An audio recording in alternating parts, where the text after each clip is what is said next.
Good evening. Welcome to the regularly scheduled meeting of the Jefferson County Board of Education on Tuesday, October 12th. If you please join us for the pledge. I pledge allegiance to the flag of the United States of America and to the republic for which it stands, one nation, under God, indivisible, with liberty and justice for all.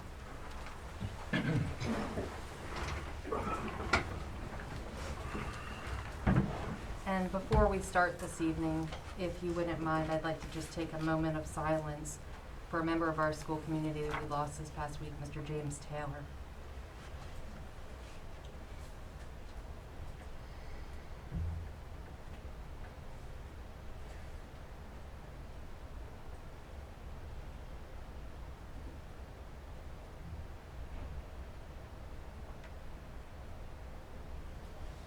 Thank you. All right. Next up, we have the Deputy Superintendent for Instructional Support update. Good evening, everyone. Good evening. Okay, I'm going to update you on a couple things. Giving you a copy of a JVA update in front of you, and it is just a very simple, straightforward update with some numbers broken down. At the top, you'll see our total number of students in JVA is 388. And then down below, what I've done is broken it out by programmatic level so that you can kind of see what the difference is between what an elementary student schedule, middle school student schedule, and high school student schedule looks like. So you'll see that the elementary JVA has a daily synchronous lessons, and there's a schedule that they follow that's right below that. Moving on down to the middle school JVA is an asynchronous model.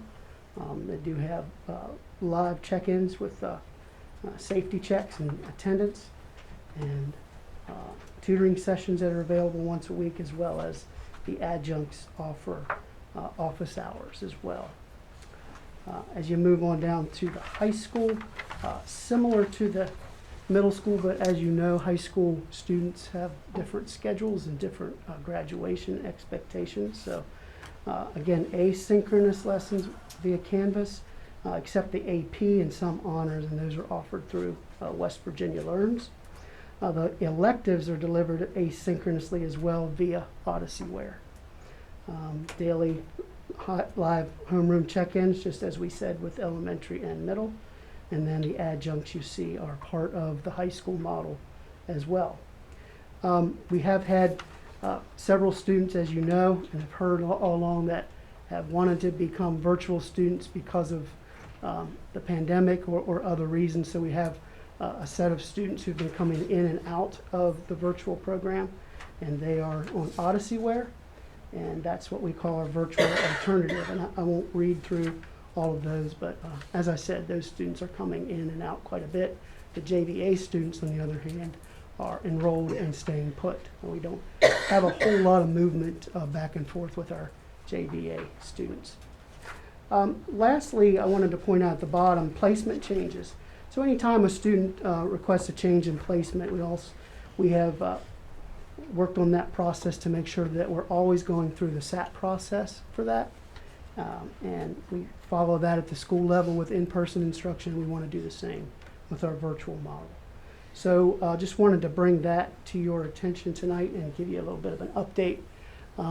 As you probably know, when JVA was first laid out, we had hoped to have a lot of in-person instruction, just with all of our other schools and teaching positions and service positions we're having a difficulty finding. So this is a modified version. I think it's an excellent version, but as we move ahead, we'll tweak it, and if we find something that's not working, we'll make it better. But right now, this is the model, and I'd like to thank the folks that have worked hard to make it what it is, and we hope it's a real good option for our kids moving ahead. So right around 400 students, and that's your JVA update for this evening.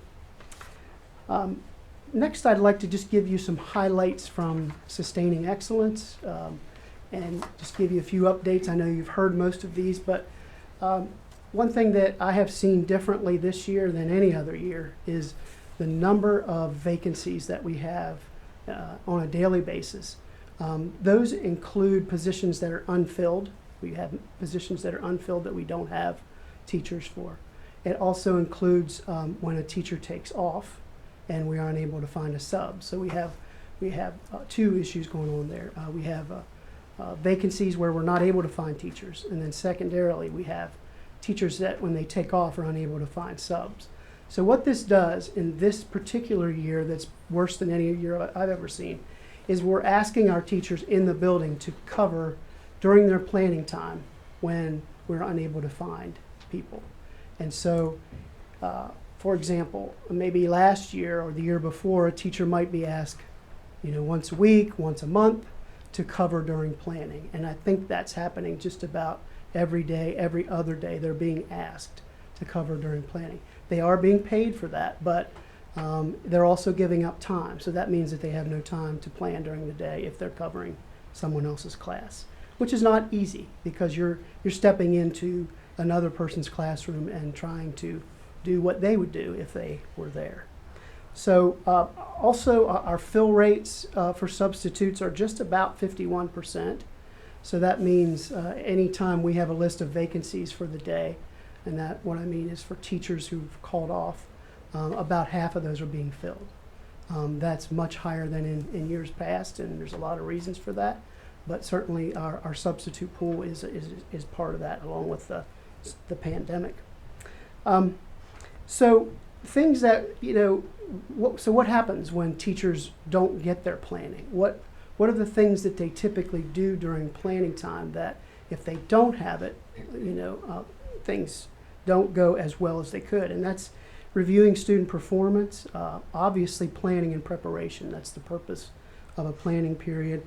The grade level and content meetings. So those meetings are where teachers get together and speak about students and how they can help students.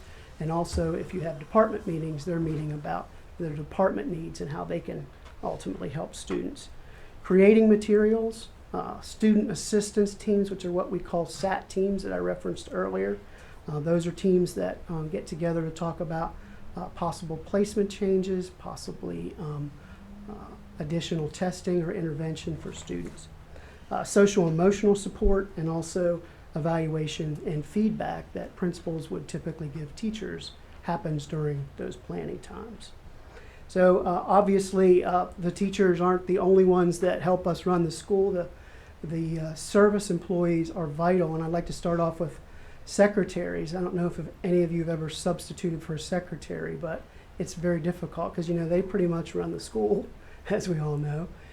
They have an expertise and technical skills with Weavis, with how to greet people, how to interact with people on the phone, point of service, which is something you may or may not know about, where students come through the line and they're ensuring that students have a meal, and that they also that their number is keyed in for the federal government guidelines. So those secretaries have very unique skills, and it's difficult for someone to jump in and substitute for them. In addition to the secretaries, our aides are much like our teachers. They need time to plan. They need time to get to know their kids, to read IEPs and all those things, and they've been doing the same thing. They've been covering classes as well. Our bus drivers, our cooks, our custodians, that goes without saying. We all know how vital they are to the success of a school, and when we're not able to find substitutes for them, things suffer. And we have several schools right now who are way down on custodians, and over time that takes a toll. So with all that said, the time that we are designating for those 3-hour early releases will help in all of these areas to help make sure that our teachers are better prepared, that our buildings are cleaner, that our secretaries are able to catch up on things that they need to catch up on. So we appreciate the board's support with that. Half day gives 3 hours of per week, and what we expect our teachers to do during that time is to use it for the planning, the preparation, performance reviews, and material preparation. Why the schedule that we picked? Well, if it's a full day, then students aren't able to have breakfast and lunch. A half day allows students to have meals. It also provides a consistency schedule rather than sporadic closures. And then obviously the rationale behind the 6 weeks is that we do believe that circumstances may change and we can readjust if and when they do. So just wanted to give a little bit of an update on that, and certainly if you have any questions about anything. Yes, ma'am. How is attendance handled in the online program, in the virtual program? How is attendance handled, and especially like with asynchronous? Right, so there's someone who checks in each morning. It's a attendance check and also a safety check, and attendance is taken every morning. And how's the safety check done? They need to see the student, and So- that's how they do the safety check. And sometimes not just seeing a student is enough. If you see a student and you can tell that they're under stress or something's going on, then there can be additional measures put in place through SOMO. Are we ever going to see that attendance policy like back to talk about it? I'm sure it will come back. I don't know at this point when, but yes, ma'am. One more question. So if the middle high school teachers maybe are teaching extra classes at Yes. the same time, so they're teaching extra students, are they getting extra pay? So if they're an adjunct, is that what you're asking? No, if they're teaching their regular class and then they have to take a second class of students, does that situation happen? Where During you the have school one day, teacher what you're asking? teaching 2 groups? And then Um, that idea came up.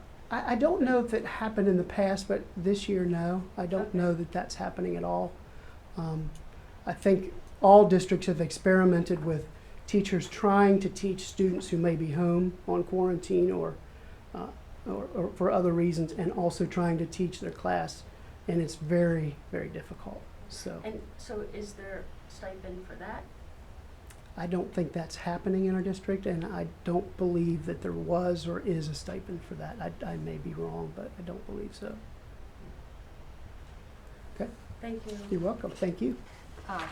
Mr. Banks, I just Yes, have ma'am. a couple comments really quickly.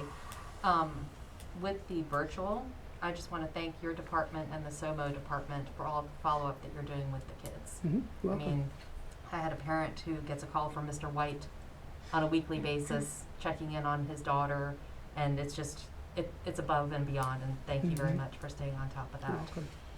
As far as the teacher shortage, that's a national problem. I mean, I heard an ad out of state the other day, everybody's looking for substitutes for everything, so it's not a Jefferson County problem, it's a national problem, so thank you for administration thinking outside the box to try to put a Band-Aid on this, gushing bleed that we have at the moment, but trying to fix it.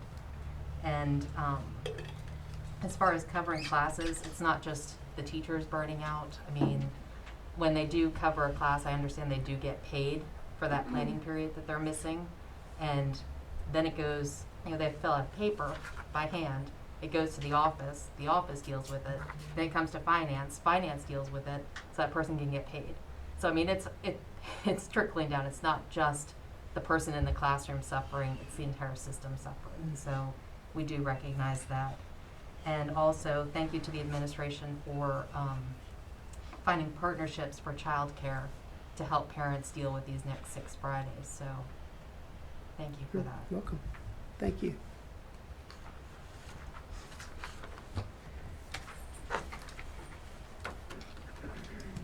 All right. Approval of minutes. Is there a motion to approve the minutes from the regular board meeting held September 27th and the special board meeting held October 5th, 2021? So moved. Thank you, Ms. Ogden. Is there a second? Second. Thank you, Mr. Osborne. Any discussion? All in favor of the minutes from September 27th and October 5th, say aye. Aye. Opposed? Thank you. All right, citizens' comments. Just a reminder that every speaker is limited to 3 minutes. No negative or derogatory comments using a name or position by which the person can be identified. No threatening or profane or vulgar abuse of the speaker will require to cease his or her comments. and just please be kind. First up is Karen Buck, followed by Tracy Cox. And if you would give me just a moment, Ms. Buck, to set my timer.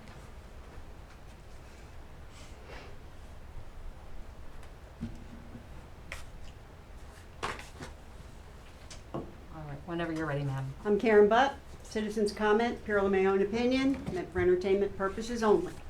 The United States Attorney General is Merrick Garland. One of his powers is to tell the FBI who to investigate. His daughter and her husband started the Panorama Education Company. They produce critical race theory materials for schools nationwide. The teachers' unions recently sent Merrick Garland a letter urging him to crack down on uppity parents speaking out at school board meetings nationwide.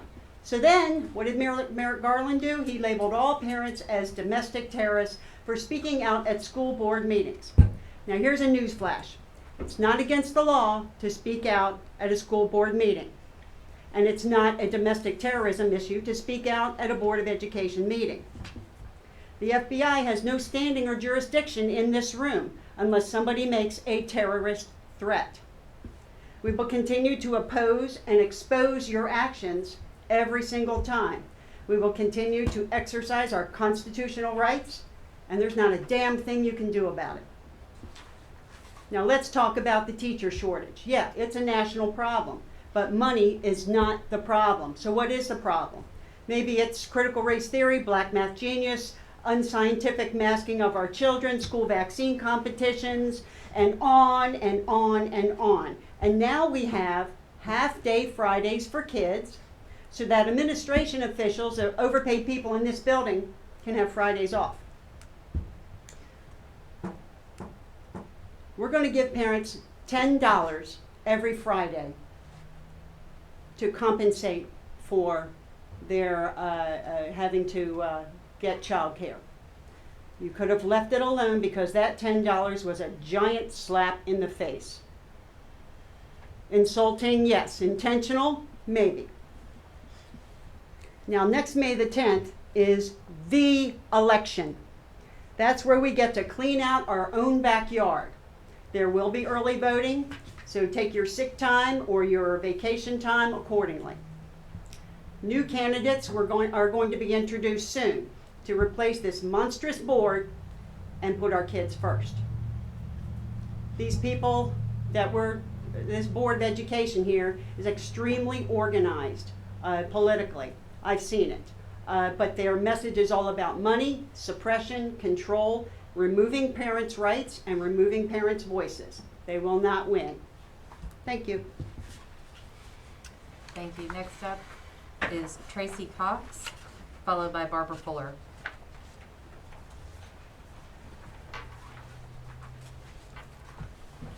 Hello, I'm Tracy Cox. I'm going to pull this down if that's okay. I'm here to talk about the mask mandates. So, the last meeting, parents weren't listened to or heard prior to you all making your vote. You listened to Dr. Reedy. My question is, has Dr. Reedy ever done any research on masking and what it does, the collecting of bacteria? The parents who are not sending their kids to school with masks and having the school give masks to their children, some of the kids are being told that they have to flip their mask when they sneeze and get germs in the mask. Some kids have flipped it twice and then they're told to flip it again, or they get punished for not doing the mask properly or wearing a mask when they have to pull it down because they can't breathe or they don't want to breathe in their own snot and all the germs and food that they had all day. So they'll get to eat breakfast and then have those germs accumulate in their mask. So with only listening to the one doctor, and there was another doctor, Dr. Chris Spies, I remember speaking. He spoke, someone speaking properly about his care and how he learned about things as it relates to COVID. It's unfair to our kids. It's unfair to my son. My son attends school here. We're new to the county, we're new to the district, and we thought to come here and have people who care about us run our school boards. Now we're learning that the people who are running the boards don't care about our kids at all. They're selling our kids out for money, for COVID money. It's sad to know that my child's safety, welfare, health, and everything else has been sold out for COVID money. That's disgusting to know. And I'm hurt by it because one mom came in and she talked about her daughter having hearing impairment, well, deaf and hard of hearing, and how it would help her growth and development. How kids learning to watch facial expressions and things like that would help her child. It went unheard, and that shouldn't happen. So yeah, I do agree in May that we need to vote people out who are not showing that they care about our kids. That's what we're here for. God bless our kids. God bless these teachers. We're supposed to care for those people. This is what we're here for. This is what your job exists for. You can't sit in here and make decisions without speaking to the parents. We care about our kids more than anybody else. We know what's right for our kids. The mask should be up to us. We should decide if we want to send our kids to school with a mask on all day. My son runs around for the most part. Yeah, he doesn't wear it outside when he's playing with other kids, but he has to wear it in school. He sneezed in his mask and was told to flip it inside out. Then he's told to flip it again. What about the snot that he asked you that the last time he was here. So each and every time we come here and we listen to these parents ask you, plead to you, beg you to listen, and you're not listening, that shows me that you don't care. I don't want anybody on the school board who doesn't care about my kids. You don't belong here. So you should just leave. If you don't want to be here, you don't care about the kids, just leave, move on. They are not to be sold. Kids shouldn't be sold out for money. They should be taught how to care for themselves. Wearing a mask, has it proven to work? I can't say that it has. Kids are still getting sick, but they're not the ones who are dying. We listen to all of the statistics on who's dying. So I would say teach the children the right thing, how to care for themselves, not to Thank hide you. away. Next up is Barbara Fuller, followed by Carl Mackey.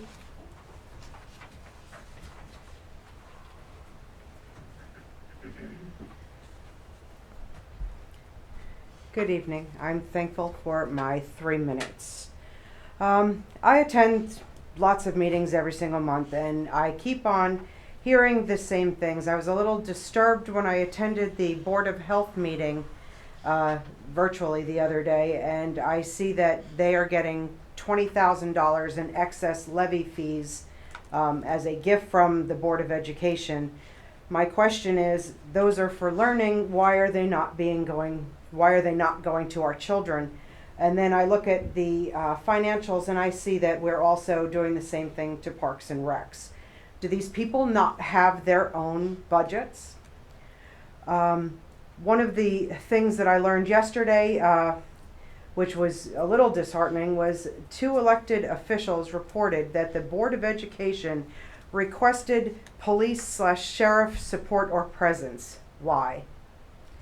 Because we, the people who were attending, speaking up, their concerns were threatening in any way? Who are you afraid of? We have the grandma in the hat, the mother of 5, the mother of 4, the nurse or the doctor. What are you afraid of?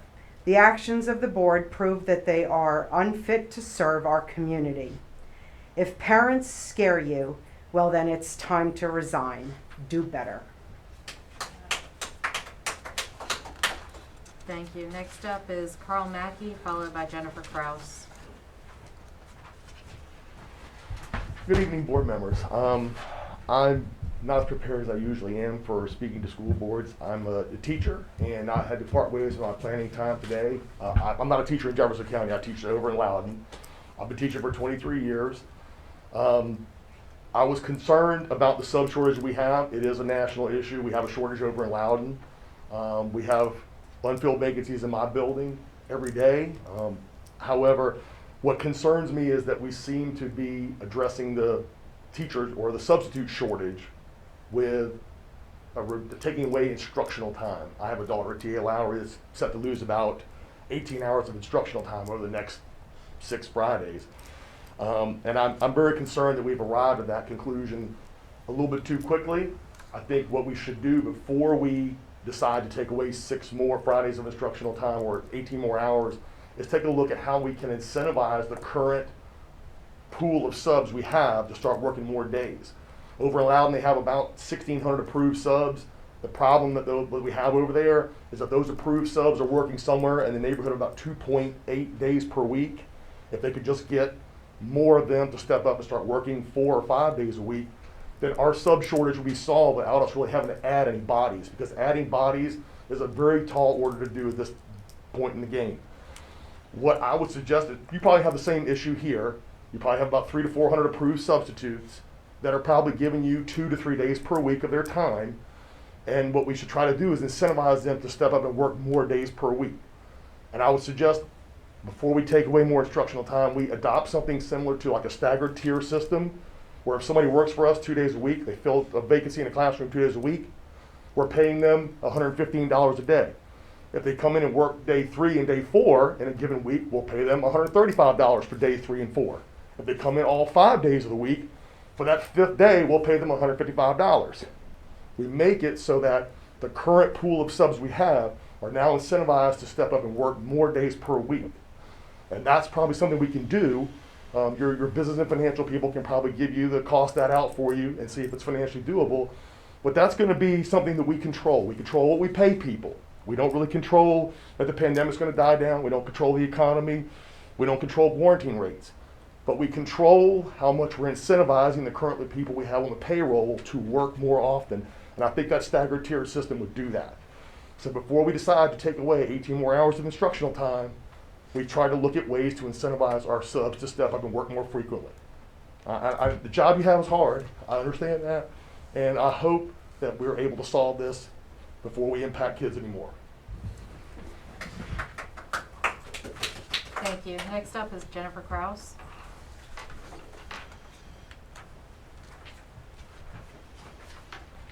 Good evening. My name is Jennifer Krause. I am the mother of 5 children, 3 of whom are currently enrolled in Jefferson County Schools. Tonight I'd like to talk about the very disturbing news that I hope everyone here has heard about.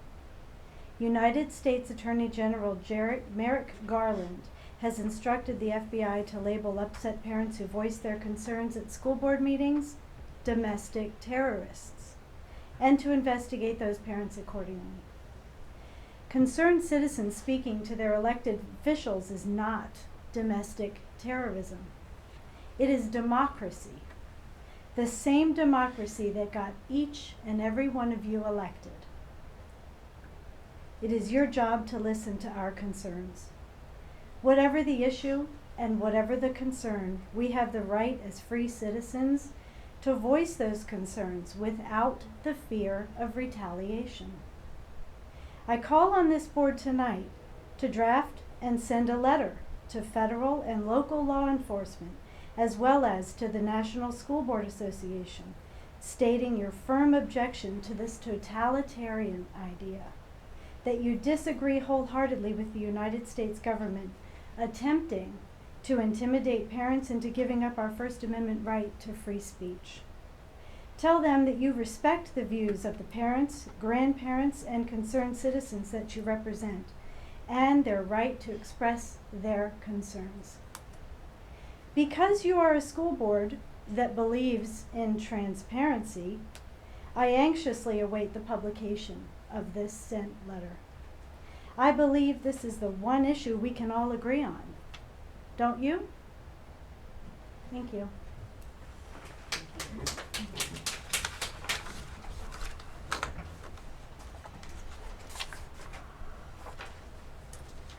All right. Next we have the consent agenda. Are there any changes? Actually, I have an introduction, someone who some of you may be familiar with, joining us this evening with my recommendation is Mr. Sam Carpenter. If you could stand up.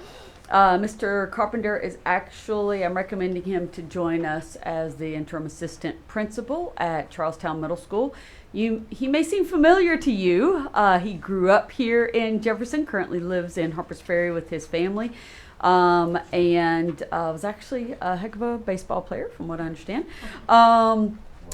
Was. And after a 16-year career in Loudoun, he is coming here where he was the dean in Loudoun and is coming here to join our administration. And I'm very grateful for the folks who want to live and work in Jefferson and serve our children here. So you want to stand up and say hello? And sure. Thanks. I'm not much at talking about myself, but I am extremely motivated and excited to return to Jefferson County. Excited to have you back. Welcome. Appreciate it.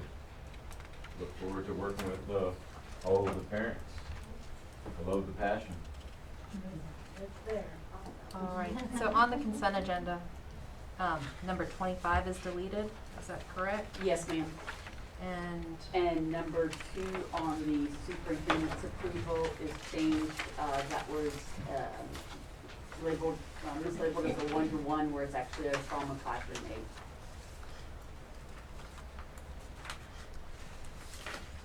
okay. Is there a motion to approve the amended consent agenda? So moved. Thank you, Mr. Cable. Is there a second?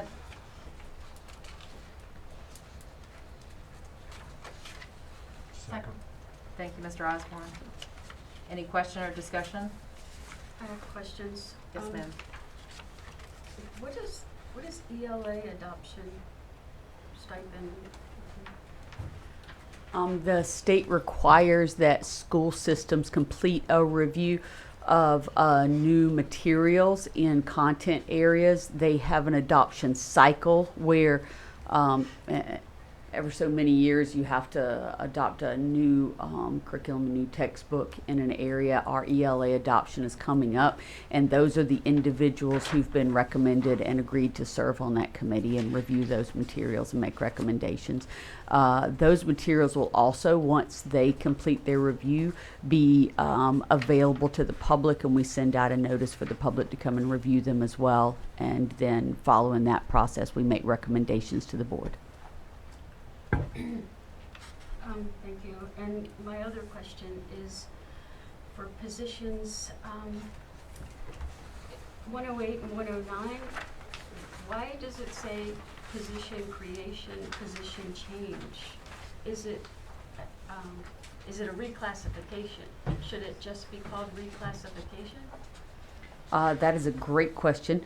108, that was a half-time position that was in a single location, and it is changing to a full-time position that is itinerant at Blue Ridge, to be able to split that among a couple of classes who need some additional support. And the 109, that is an existing position that's part of our service career ladder, where they've undertaken professional duties.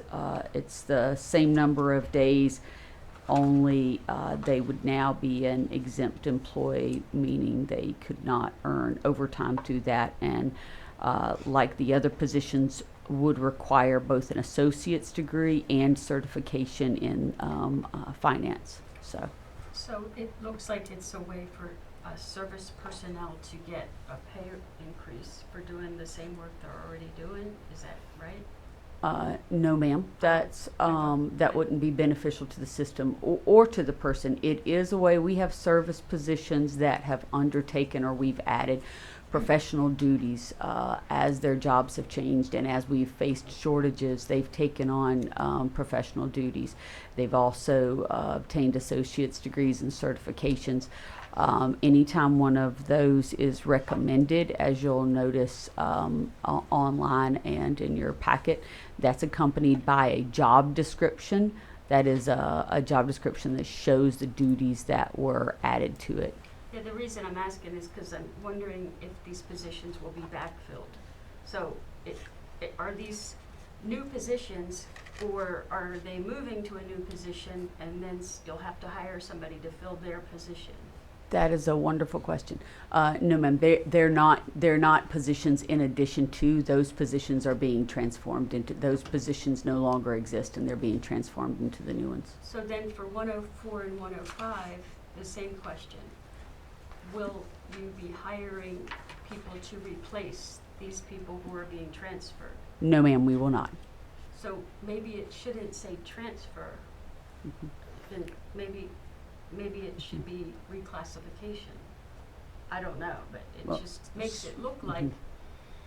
they're being transferred to a new position, so then you're left thinking, well, I guess we're gonna hire 2 new people for these other positions. Yes, ma'am. We can certainly work on making that more clear. You are correct. We should be clear that those positions then won't exist anymore, and we're not backfilling them. So we can add, again, sometimes sometimes we try to add too much information and folks are get frustrated because we confuse things, and sometimes we try to keep it simple and we don't provide enough. But we can certainly, I take that to heart. We'll work on maybe bring to you at the next board meeting or the following board meeting a key for HR and the changes in the consent agenda, so you can look at it and we can have some agreement on what each one of those keys mean, especially as, quite frankly, our human resources process is getting more and more complex the deeper we get into the staffing shortage. So thank you, ma'am. Well, I appreciate that service personnel are getting recognized for the work that they're doing. And it looks like they're getting new job titles and hopefully compensated for it. That's all. Thank you. You're welcome, ma'am. Okay, any other questions? All in favor of the consent agenda, say aye. Opposed? All right, thank you. No unfinished business, no new business. Superintendent's comments. You don't have any this evening? No, ma'am. All right, and any executive session? Yes, ma'am, for legal advisement. All right, is there a motion to go into executive session for legal? So moved. Thank you, Mr. Osborne. Is there a second? Second. Thank you, Mr. Cable. All in favor, say aye. Is there an No. opportunity for discussion? Did Don't you have- usually ask that. Do you have a question? Yeah, I just wanted an opportunity to say something, because I just think that as a school system, we should recognize that Monday was Indigenous Peoples' Day, and we're finishing up Hispanic Heritage Month, so I hope that there have been activities in the schools, and I just want to encourage the community and the school system to be accepting and appreciative of people from other cultures and backgrounds. That's all. I just don't see a lot of that. I'm not in the school, so I don't know, but hopefully we are practicing, encouraging, doing things for all of the different cultures and ethnic groups. Yes, ma'am. Thank you. And we certainly do for every month. And we've reviewed that plan with the principals, and actually at this point, the second board meeting of each month, we are planning this month to begin the return of students and student presentations and what they are bringing to the table in terms of their civility and cultural awareness that we're working on. So thank you. Thank you. Okay, so there's a motion on the table. All in favor of going into executive session, say aye. Aye. Opposed? All right, thank you very much.